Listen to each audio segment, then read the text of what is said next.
Most Node.js developers use require every day without thinking about what happens when they call it.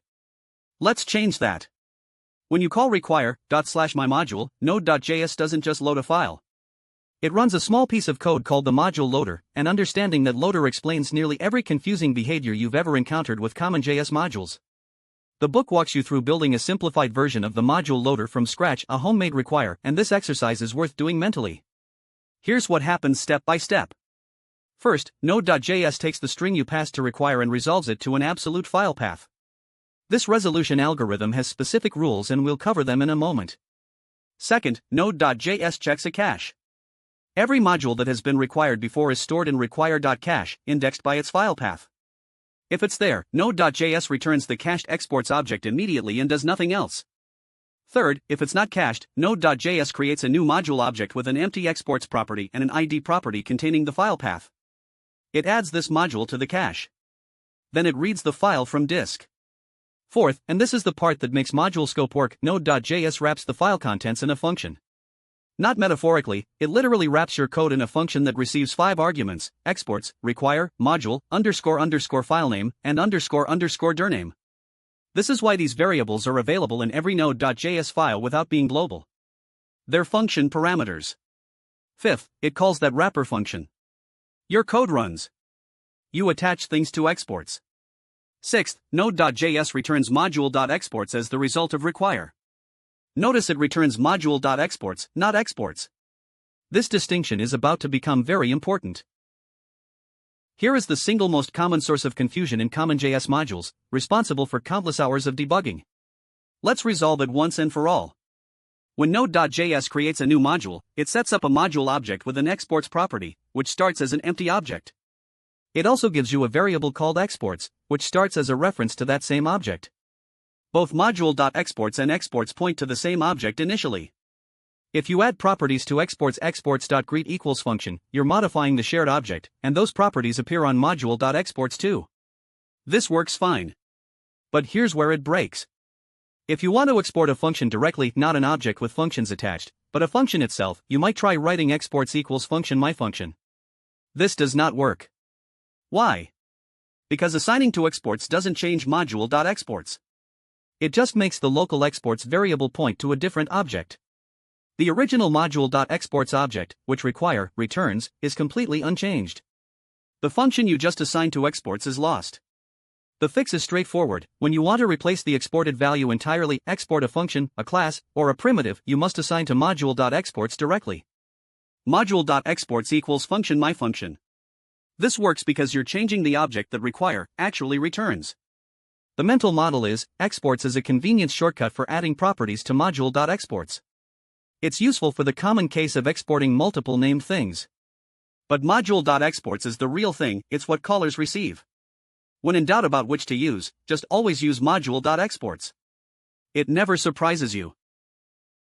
When you call require something, how does Node.js know which file to load? The resolution algorithm has 3 distinct cases, in order. The first case handles core modules, fs, path, http, events. These are built into Node.js itself. If the string matches a core module name, Node.js uses the built-in implementation immediately, without touching the file system. The second case handles file and directory modules, anything starting with / or a // Node.js appends the string to the current directory's path and looks for it. If it doesn't find an exact match, it tries appending .js, then .json, then .node. If the path points to a directory, Node.js looks for a package.json file inside that directory and checks the main field. If there's no package.json or no main field, it looks for index.js inside the directory. The third case handles everything else, bare strings like express or lodash. These are npm packages in node_modules.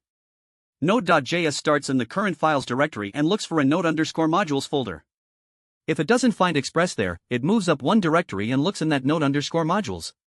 It keeps moving up the file system tree until it either finds the package or reaches the root.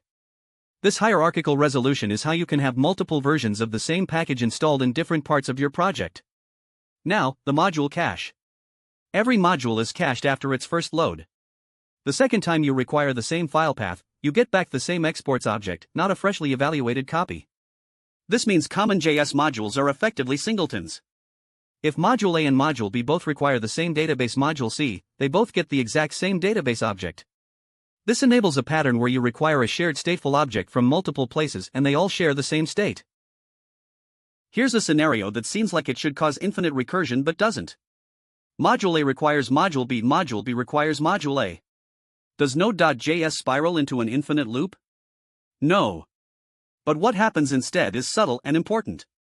When Node.js starts loading module A, it immediately adds A to the cache with an empty exports object before A has finished executing. Then A calls require B. Node.js starts loading B. B calls require A. Node.js checks the cache, finds A already there, and returns A's current exports, which is still the empty object, because A hasn't finished executing yet. B gets an empty object where it expected A's exports. B continues executing with that incomplete reference, finishes, and returns to A. A now continues executing and populates its exports. Here's the critical implication: by the time B has access to A's exports, they're empty. B cannot call any of A's exported functions at module load time, they don't exist yet. But if B uses A's exports inside a function that runs later after all modules have finished loading, those exports will be properly populated by then, because it will have finished executing by the time any function is actually called. This is the circular dependency contract. You can have circular dependencies, but you must ensure you don't use the imported values at module initialization time. You can only use them when functions are called at runtime. The book is clear that circular dependencies are often a sign of poorly organized code. They're not forbidden, but they usually indicate that two modules are too tightly coupled and should probably be refactored. If you find yourself in a circular dependency situation, it's worth asking whether a third module should contain the shared logic that both modules depend on.